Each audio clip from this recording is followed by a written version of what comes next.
Assalamualaikum warahmatullahi wabarakatuh. Kita jumpa lagi di channel Update Sen. Untuk kali ini kita akan bahas tetap dalam rekap soal-soal PG 2022. Nah, informasi yang didapat dari yang sudah tes, mari kita bahas langsung dari soal yang pertama.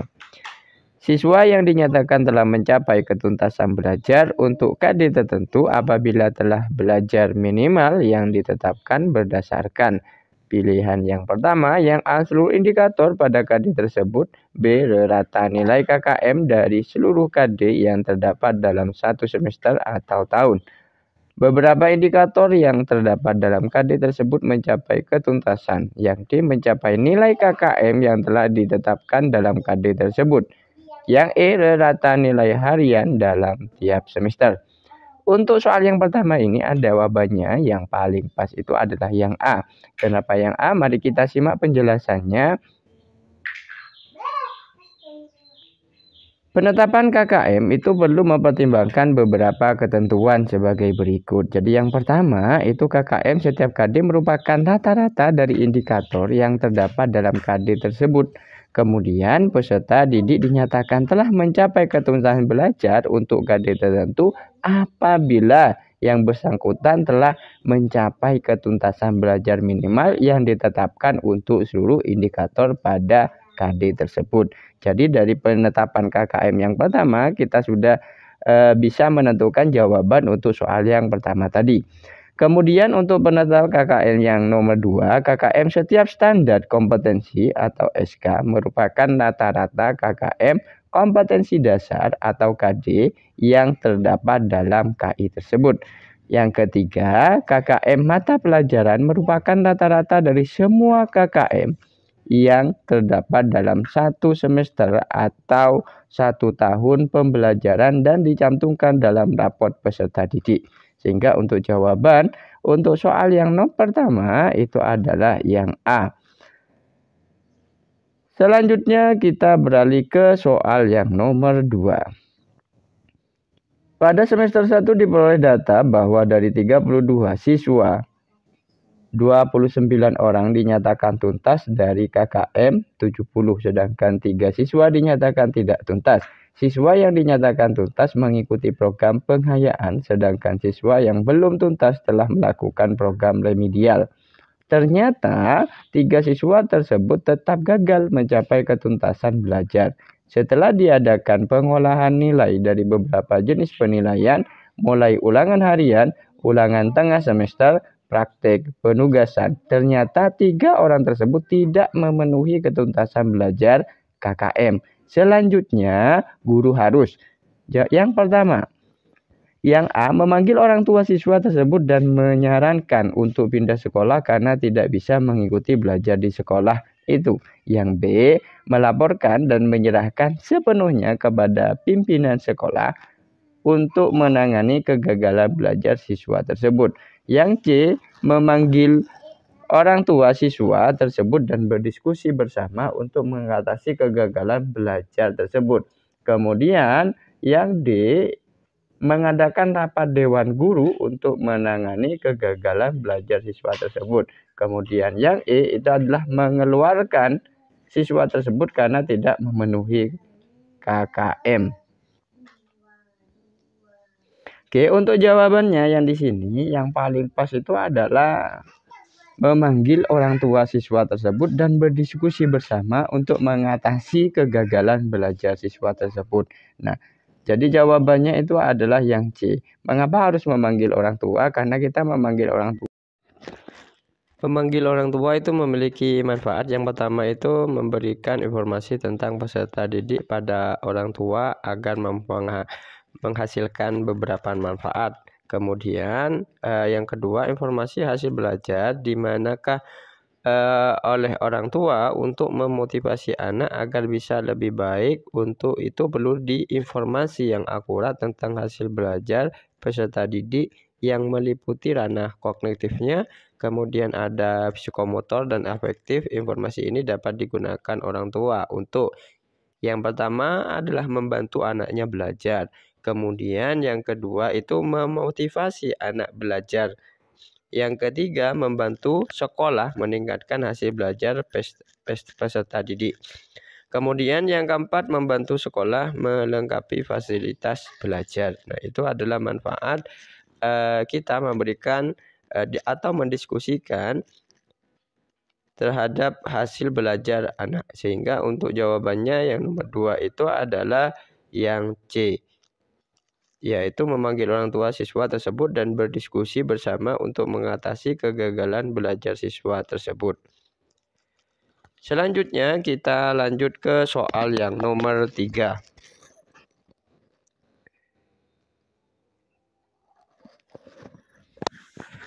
Untuk soal yang nomor 3, pada saat menyusun perencanaan pembelajaran pokok materi tentang unggas,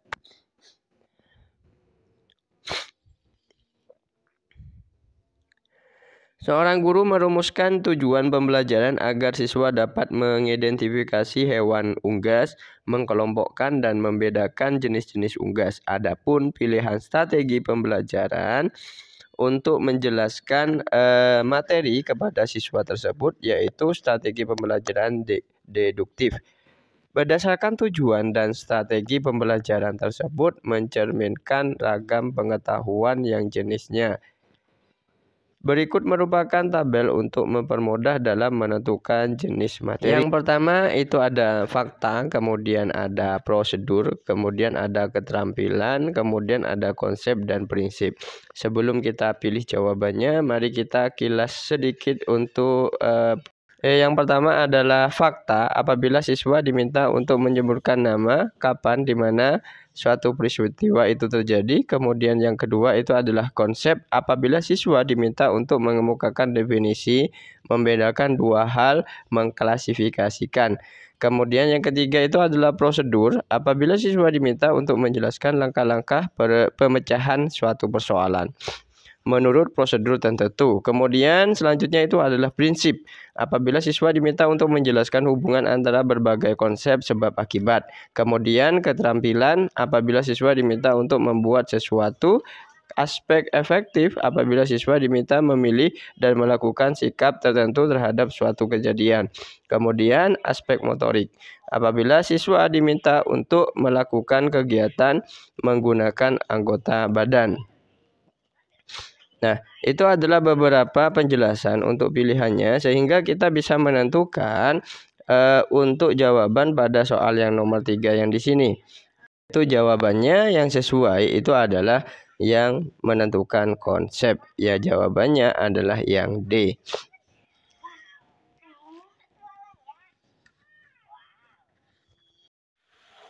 Kita lanjut untuk soal yang nomor 4, yaitu pendekatan konstruktisme merupakan proses pembelajaran yang menerangkan bagaimana pengetahuan disusun dalam pemikiran pelajar.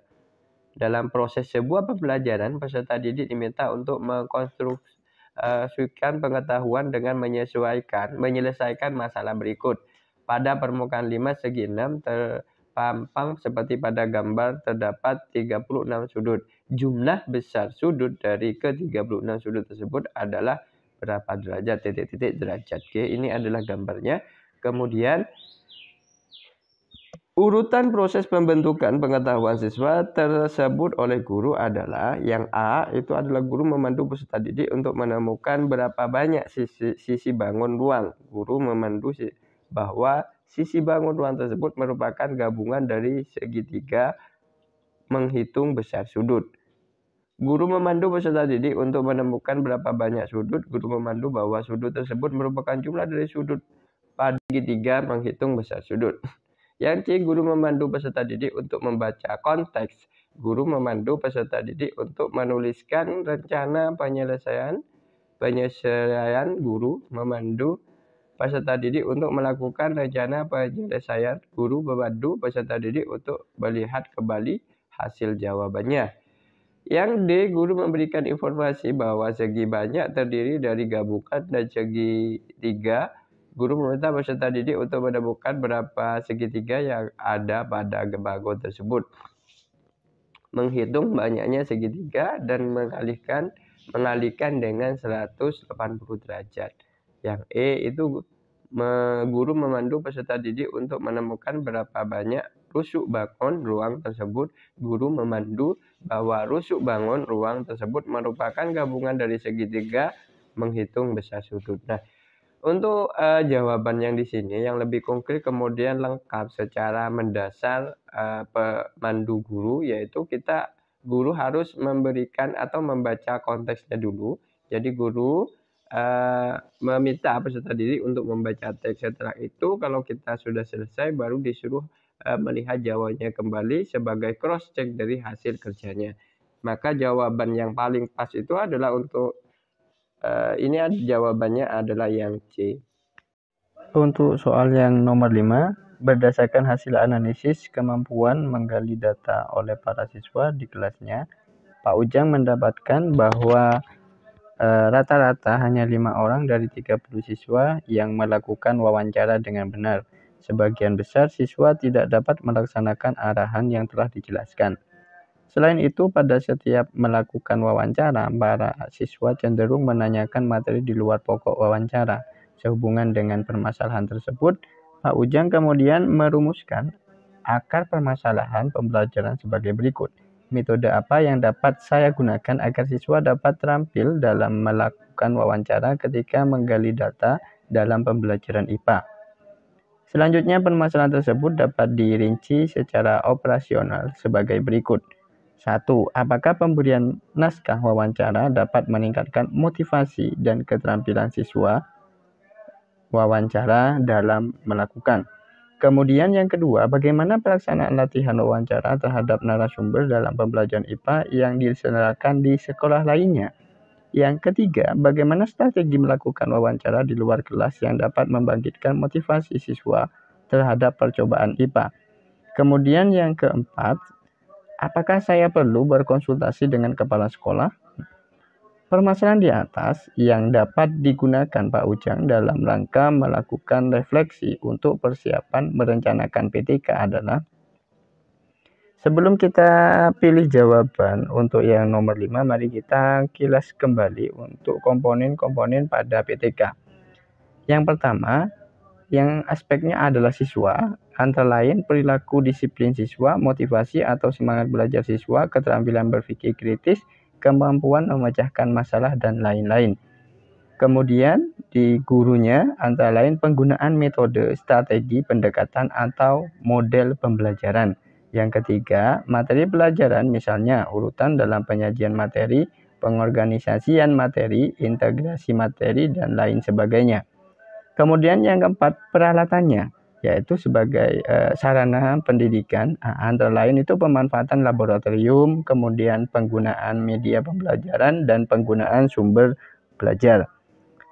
Yang kelima itu proses penilaian hasil pembelajaran yang ditinjau dari 3 ranah, kognitif, afektif, psikomotorik.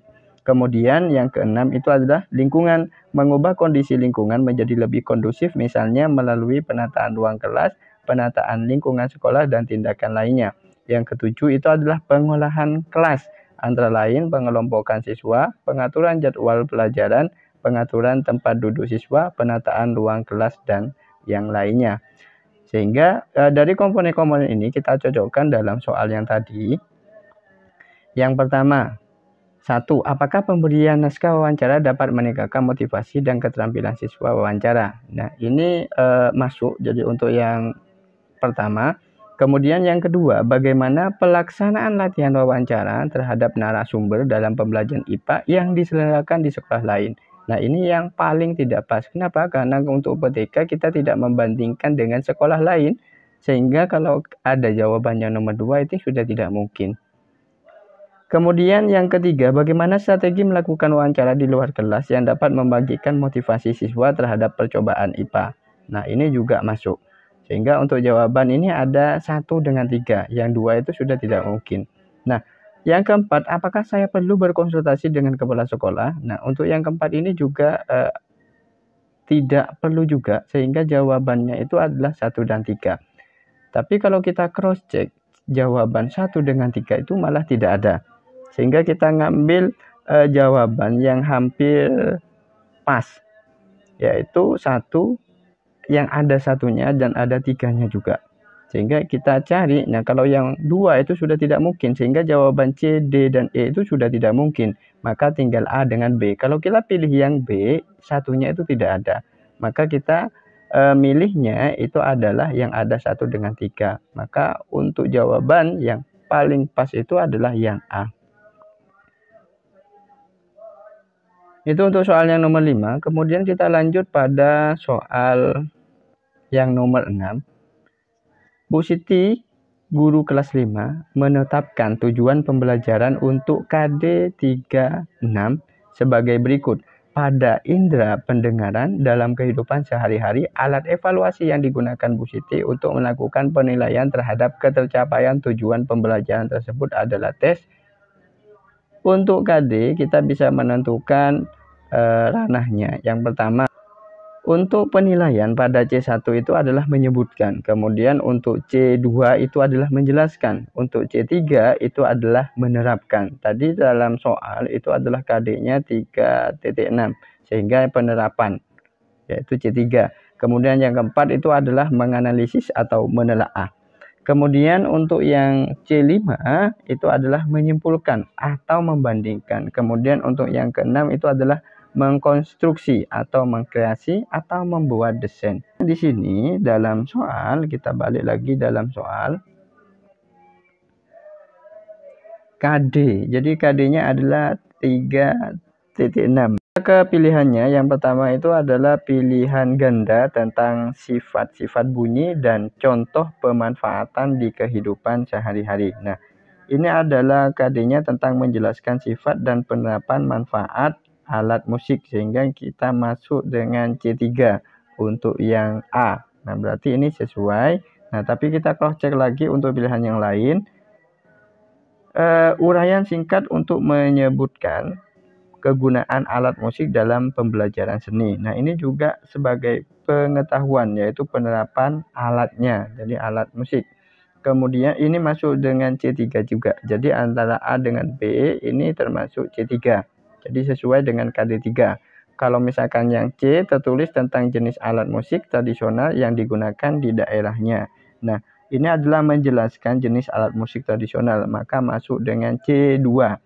Kemudian yang D itu adalah menjodohkan pernyataan dan pilihan jawaban nama alat musik dan cara memainkannya.